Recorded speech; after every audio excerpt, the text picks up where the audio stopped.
Daniel Cormier, who won the Strikeforce Heavyweight Grand Prix, has stayed away from trash talk for the most part of his MMA career. The former Olympian is known to be one of the most friendly and well-spoken fighters outside of the cage. He is also known as a fighter whose actions speak louder than his words when it comes to chatting with an opponent before a fight. This and much more in today's episode. Recently, Darren took issue with fighters complaining about Daniel Cormier. Daniel Cormier recently got into a fight with several fighters over comments he made. Nate Diaz, Tony Ferguson, and Jorge Masvidal are among the fighters who have taken shots at the UFC Hall of Famer on Twitter. Darren Till, a UFC middleweight, doesn't like it when fighters go after DC as if they could fight him in real life. Darren the Gorilla Till says that Fat Potato Head Cormier could still beat 99% of the UFC's fighters. I still don't understand why MMA fighters give DC crap for his analytical points of view. They are calling him out like they can fight him. Guys, don't forget that Fat Potato Head could still beat up 99% of the roster on his worst day. Have some respect. After UFC 279, Cormier got into fights with both of the main event fighters. DC said that after 5 straight losses, Ferguson was just a shell of himself. El Cucuy replied by bringing up the Towelgate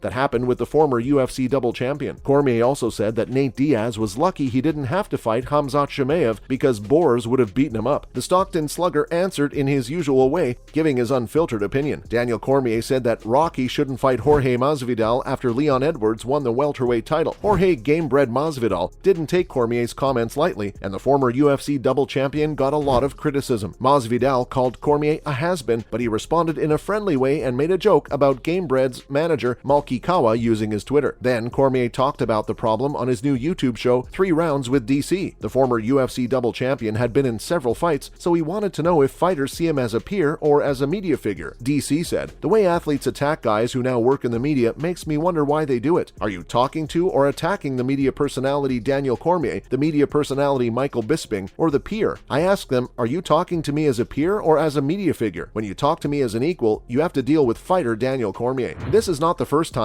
Till came to Cormier's defense. Earlier this year, Darren Till, a middleweight in the UFC, responded to people who say Daniel Cormier's comments during UFC fights and events are not good. Over the past year, Cormier has been criticized for the way he calls UFC fights. People have said that he likes some fighters and doesn't like others, but he has strongly denied this. Cormier and bantamweight star Sean O'Malley have recently argued about Cormier's comments in the media. Cormier started working for the UFC as an analyst and commentator when he was in the middle of his fighting career. He worked as a desk analyst and color commentator for Fox Sports when the UFC was on that network, and he has kept working with the UFC on ESPN. But Till doesn't think fighters should worry about what Cormier, who used to be a 2-division champion, says on TV. In a recent series of tweets, Till defended Cormier and said what he thought about fighters who called him biased. Till said of Cormier, "People need to know that DC is now a commentator and analyst for MMA. He'll say things that we fighters don't like. He can't just make everyone happy and build everyone up. Like when he made fun of me and Khamzat for being best friends, etc. Imagine if I got all emotional and tweeted back, 'Hey mother,